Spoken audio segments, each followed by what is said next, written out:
ഈ നമ്മുടെ നമ്പറുകൾ കിട്ടിക്കഴിഞ്ഞാൽ ഇങ്ങനെ വിളിച്ചിട്ട് എല്ലാവരും അല്ല കേട്ടോ, വളരെ കുറച്ച് പേര് വിളിച്ചിട്ട് എനിക്ക് എൻ്റെ സ്വന്തം പെങ്ങളെ പോലെയാണ്, എൻ്റെ മകളെ പോലെയാണ്, സ്വന്തം പെങ്ങളാണ് ഞാൻ അങ്ങനെ. അപ്പം ഒരാൾക്ക് ഉള്ളിൽ തോന്നുന്ന ഒരിഷ്ടത്തെ അയ്യോ എനിക്ക് താല്പര്യമില്ല എന്ന് പറഞ്ഞു വെക്കാൻ അവരെ ഹേർട്ട് ചെയ്യേണ്ട കാര്യം നമുക്കില്ലല്ലോ. അപ്പം ചേട്ടാ താങ്ക് യു എന്ന് പറഞ്ഞ് വെക്കും. പിറ്റേ ദിവസവും വിളിക്കും പെങ്ങളുടെ സുഖം അന്വേഷിക്കാൻ. എല്ലാ ദിവസവും വിളിക്കും പെങ്ങളുടെ സുഖം അന്വേഷിക്കാൻ. അപ്പം ആ ഒരു സാഹചര്യത്തിലാണ് ഞാൻ പറഞ്ഞത്, അതെന്തിനാണ് അങ്ങനെ ഡെയിലി വിളിച്ച് ഒരാളെ വിളിച്ച് സുഖവിവരം അന്വേഷിക്കേണ്ടത്? പിന്നെ നമ്മൾ എടുക്കാതാവും കോള്, ശല്യമായി മാറും. ചിലപ്പോൾ വീഡിയോ കോളൊക്കെ ചെയ്ത് കളയും. നമ്മൾ എങ്ങനെയാണ് നമ്മുടെ വീട്ടിൽ നിൽക്കണം, അല്ലെങ്കിൽ നമ്മുടെ റൂമിൽ എന്തായിരിക്കും നമ്മുടെ അവസ്ഥ എന്നൊന്നും നമുക്കറിയില്ലല്ലോ. ചിലപ്പോൾ കുളിക്കാൻ കയറുന്ന ടൈമായിരിക്കും വീഡിയോ കോളൊക്കെ ചെയ്യും. അപ്പൊ അതൊക്കെ നമുക്ക് ടെക്നിക്കലി ഇതൊക്കെ ബുദ്ധിമുട്ടല്ലേ. അപ്പൊ അപ്പോഴാണ് ഞാൻ പറഞ്ഞത്, ഇപ്പൊ എന്നെ സംബന്ധിച്ച് എനിക്ക് എൻ്റെ ആങ്ങളെ കാണുന്ന പോലെ എനിക്ക് വേറൊരു ആളെ എൻ്റെ സ്വന്തം ബ്രദറായിട്ട് കാണാൻ പറ്റുമോ? ഇല്ല, പറ്റില്ല. എനിക്ക് എൻ്റെ മകനെ പോലെ എനിക്ക് വേറൊരാളെ കാണാൻ പറ്റില്ല എന്ന് ആ സാഹചര്യത്തിലാണ് ഞാൻ പറഞ്ഞത്. ഓക്കെ. അതിനുശേഷം ഞാൻ ബിഗ് ബോസിന്റെ ഉള്ളിൽ പോയി. കുറേ ബിഗ് ബോസിന് അത് വേറൊരു ലൈഫാടാ. ഇപ്പൊ കൊറോണ വന്നു, നമ്മുടെ വീട്ടില് TV ഉണ്ട്, മ്യൂസിക് സിസ്റ്റം ഉണ്ട്, നമ്മുടെ കുഞ്ഞുങ്ങളുണ്ട്, അച്ഛനുണ്ട്, അമ്മയുണ്ട്, നമുക്ക് ഇഷ്ടമുള്ള സാധനങ്ങൾ ഉണ്ടാക്കി കഴിക്കാം.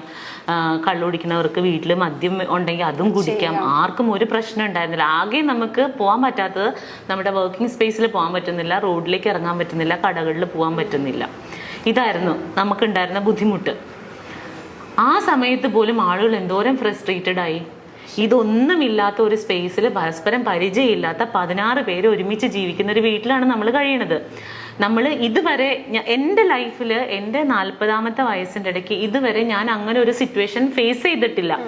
ഫേസ് ചെയ്തിരുന്നെങ്കിൽ എൻ്റെ അഭിപ്രായം ഒന്നും ഇതായിരിക്കില്ല. ഞാൻ അതുവരെ ഉണ്ടായിരുന്ന എൻ്റെ അഭിപ്രായം മുഴുവൻ മാറിപ്പോയി. കാരണം എനിക്ക് ഒന്നും ചെയ്യാൻ പറ്റണില്ല. എനിക്ക് മനസ്സിലാവണുണ്ട് എൻ്റെ തലയിലെ സ്ക്രൂ കഴിഞ്ഞ് വീഴുന്നത്. സീരിയസ്ലി ഞാൻ ഇങ്ങനെ. അപ്പൊ എൻ്റെ ഒരു ആഗ്രഹം, എനിക്ക് ബെർണാച്ചനെ കാണാൻ പറ്റില്ല. ദൈവമേ, എനിക്ക് അവന്റെ കൈയൊന്ന് അതിന്റെ ഇടയിൽ കൂടി ഒന്ന് കാണാൻ പറ്റുമായിരുന്നെങ്കിൽ ഞാനവിടെ നിന്ന് പൊട്ടിക്കരഞ്ഞിട്ടുണ്ട് കുഞ്ഞിനെ കാണാൻ പറ്റാതെ. കാരണം അപ്പൊ ചോദിക്കും, നീ എന്തിനാ പോയെന്ന് ചോദിക്കും. ഞാൻ ഓർത്ത് എനിക്ക് ഈസി ആയിട്ട് അത് സർവൈവ് ചെയ്യാൻ പറ്റും എന്നാണ്.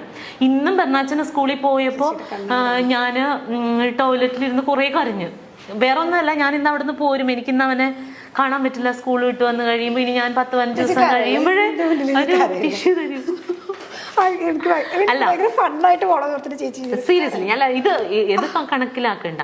അപ്പൊ ഇനിയിപ്പോ ആൾക്കാർ സ്കൂളിൽ പോകുമ്പോഴും അമ്മ കരയുന്നു. അതല്ല അതിന്റെ ഫീല്.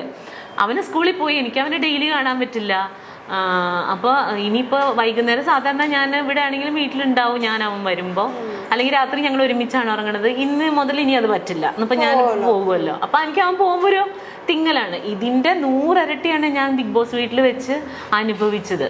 അവിടെ വെച്ചിട്ടാണ് ഈവൻ ഫുക്രു, ഞാൻ പറഞ്ഞത് സത്യമാണ്, അവിടെ വെച്ചിട്ട് എനിക്ക് ബെർണാച്ചനായോ എന്നുള്ളതല്ല, ആ ഒരു സ്ഥലം ഫില്ല് ചെയ്യാൻ വേണ്ടിയിട്ട് ഈ കുട്ടി എന്നെ ഒരുപാട് ഹെൽപ്പ് ചെയ്തിട്ടുണ്ട്. ബെർണാച്ചൻ എന്നെ ഡി മഞ്ജുപത്രോസ എന്നൊക്കെ പറഞ്ഞ് എന്റെ മോൻ വന്ന് വിളിക്കും.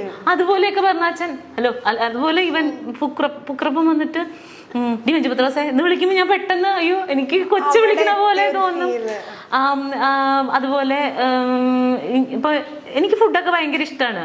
അപ്പോൾ ഇന്നലെ ബെർണാച്ചൻ ചോറുണ്ട് കഴിഞ്ഞപ്പോഴത്തേനും ഞണ്ടൊക്കെ എനിക്ക് ഭയങ്കര ഇഷ്ടമാണ്. അപ്പൊ അവൻ ചോറുണ്ട് കഴിഞ്ഞപ്പോൾ അതിൽ നിന്ന് ഒരു കഷ്ണം ഞണ്ടെടുത്ത് എനിക്ക് തന്നു. എനിക്കിഷ്ടമാണെന്ന് അറിഞ്ഞോണ്ടാ. അതുപോലെ തന്നെ ഇവൻ കറിയൊക്കെ വെച്ചിട്ടുണ്ടെങ്കിൽ എനിക്ക് ചിക്കനൊക്കെ ഇഷ്ടമായതുകൊണ്ട് ഇവൻ അവന്റെ ചിക്കൻ പീസ് എനിക്ക് എന്റെ പപ്പടം എടുത്തോണ്ട് പോവുക. അവൻ അതാ ഇഷ്ടം. അപ്പോൾ അങ്ങനെയൊക്കെ അങ്ങനെ ഒരു റിലേഷൻഷിപ്പ് അവിടെ കിട്ടിയത് കാരണം എനിക്ക് പെട്ടെന്ന് ബെർണാച്ചനായിട്ടാണ് റിലേറ്റ് ചെയ്യാൻ പറ്റുന്നത് അവനെ എന്ന് വിചാരിച്ചിട്ട്. അവൻ എൻ്റെ മകനായിട്ട് ഞാൻ ദത്തെടുത്തു എന്നല്ല അതിൻ്റെ അർത്ഥം. ഇതൊക്കെ സാമാന്യ ബോധമുള്ളവർക്ക് മനസ്സിലാകും, ഇല്ലാത്തവരോട് പറഞ്ഞിട്ട് കാര്യമില്ല. അപ്പോൾ ഇതിപ്പോ ദയക്കും കേൾക്കുകയാണെങ്കിൽ ദയക്കും കൂടി മനസ്സിലാവട്ടെ എന്ന് വിചാരിച്ചിട്ടാണല്ലോ. ദയ അപ്പം അതിനകത്ത് ചോദിച്ചു, എന്താണ് ഓന്ത് നിറം മാറുന്നത് പോലെ നിറം മാറുന്നവളാണോ എന്നൊക്കെ ചോദിച്ചു. ദയനോട് പറയാണ് ഓന്ത് നിറം മാറുന്ന പോലെ നിറം മാറിയതൊന്നുമല്ല, ഇതാണ് ഇതിന്റെ വാസ്തവം. അപ്പം പറഞ്ഞ പോലെ അവിടെ വെച്ചിട്ട് ദയക്ക് അറിയാമായിരുന്നെങ്കിൽ ചിലപ്പോൾ മനസ്സിലായിട്ടുണ്ടാവില്ല പുറത്ത്. പിന്നെ നിലനിൽപ്പിന് വേണ്ടിയിട്ട് ഓരോരുത്തരും ഓരോന്ന് ചെയ്യല്ലേ, അപ്പൊ ദയാതെ അത് ചെയ്തോട്ടെ, കുഴപ്പമില്ല. എനിക്ക് പ്രശ്നമില്ല. Seriously no issues. Okay, next വെറുതെ പത്രാസ് അടിക്കല്ലേ എന്റെ മഞ്ജു. അത് അങ്ങനെ പറഞ്ഞിട്ടുണ്ടോ? അതെന്താണാവോ? ചിലപ്പോ ഒരു മഞ്ജു പത്രോസ് അതായിരിക്കും, ഒരു പ്രാസത്തിന് വേണ്ടി പറഞ്ഞായിരിക്കും. പാവം, പോട്ടെ, ക്ഷമിച്ച്. അതൊക്കെ ഒന്നും കുഴപ്പമില്ല. നെക്സ്റ്റ് വേണം, നല്ലതാട്ടോ. വരും കാലത്തെ ലളിതാമ്മ. ഓക്കെ, എന്താ മഞ്ജു ചേച്ചിക്ക് നാഷണൽ അവാർഡ് കിട്ടാതെ? എന്റെ കർത്താവേ, അങ്ങനെ ചോദിക്കല്ലേ. ഞാൻ അതിന് മാത്രം വലിയ കാര്യങ്ങളൊന്നും ചെയ്തിട്ടില്ല. നാഷണൽ അവാർഡ് കിട്ടാൻ പാകത്തിനൊന്നുമുള്ള അങ്ങനെ ഒരു നല്ല ക്യാരക്ടറോ. അതെന്താ അറിയോ, ഇപ്പോൾ നമ്മുടെ ഇൻഡസ്ട്രിയിൽ നിൽക്കുന്ന എല്ലാ ആർട്ടിസ്റ്റുകളും നല്ല ടാലന്റഡ് ആയിട്ടുള്ളവരാണ്. പക്ഷേ ചിലർക്ക് നല്ല ഓപ്പർച്യൂണിറ്റീസ് കിട്ടും. ഇപ്പൊ എനിക്ക് അഭിനയിക്കാൻ കഴിവുണ്ട്, ഞാൻ എൻ്റെ വീട്ടിൽ പോയിരുന്ന് അഭിനയിച്ചിട്ട് വല്ല കാര്യമുണ്ടോ? എനിക്കിപ്പോ ചിലപ്പോ അല്ലെങ്കിൽ ഇപ്പൊ ആർക്കാണെങ്കിലും ഇപ്പൊ ലളിതാമ്മ ചെയ്ത പോലെയുള്ള നല്ല ഡെപ്ത് ആയിട്ടുള്ള ക്യാരക്ടർ ഈസി ആയിട്ട് ചെയ്യാൻ പറ്റുമെന്ന് വിചാരിക്കുക. എനിക്കിതിപ്പോ ഒരവസരം കിട്ടിയാലല്ലേ എനിക്കിത് ചെയ്ത് കാണിക്കാൻ പറ്റുള്ളൂ. അപ്പൊ ചിലപ്പോ ഇത് എഴുതുന്ന ആളുകൾക്ക് നമ്മളിൽ അത്ര വിശ്വാസം ഉണ്ടാവില്ലായിരിക്കും, അതുകൊണ്ട് തരില്ല. അല്ലെങ്കിൽ അത്തരത്തിൽ കഥാപാത്രങ്ങൾ ജനിക്കുന്നുണ്ടാവില്ല. പിന്നെ ഒരെണ്ണം ജനിക്കുമ്പോൾ കുറച്ചും കൂടി ബെറ്റർ ആയിട്ടുള്ള ഒരാളിലേക്ക് പോവായിരിക്കും. അപ്പോൾ എപ്പോൾ ചെയ്യുന്നോ വിധി ഉണ്ടെങ്കിൽ കിട്ടും. അങ്ങനെ എന്നെ സംബന്ധിച്ച് എനിക്കെല്ലാം ബോണസാണ് കേട്ടോ. ഞാൻ പറഞ്ഞില്ലേ, ഇപ്പോൾ ചിലർ പറയും അവള് പഴയ കാലം മറന്നുപോയെന്ന്. ഞാൻ ഒരിക്കലും മറന്നിട്ടില്ല. അത് പറയാൻ പറ്റില്ല. അപ്പോൾ ഞാൻ എങ്ങനെയാണ് എന്തായിരുന്നു എന്നുള്ളത് മറ്റാരേക്കാളും വ്യക്തമായിട്ട് അറിയാവുന്ന ഒരാളാണ് ഞാൻ. ഒരിക്കലും ഞാനത് മറക്കില്ല. അപ്പോൾ ഇല്ലില്ല, എനിക്ക് കരച്ചിൽ വരാറില്ല. ഞാൻ അങ്ങനെ ഇപ്പോൾ കരയാറില്ല. അപ്പോൾ ആ ഒരു സാഹചര്യത്തിൽ നിന്ന മഞ്ജു ഇന്ന് നല്ല ഭക്ഷണം കഴിക്കുന്നുണ്ട്, നല്ല വസ്ത്രം ധരിക്കുന്നുണ്ട്, വീട് വെക്കുന്നുണ്ട്, എൻ്റെ മകനെ പഠിപ്പിക്കുന്നുണ്ട്. ഇതൊന്നും ഭയങ്കര സംഭവമൊന്നുമല്ല. എനിക്ക് കിട്ടുന്ന ഗിഫ്റ്റാണ് ഇതൊക്കെ.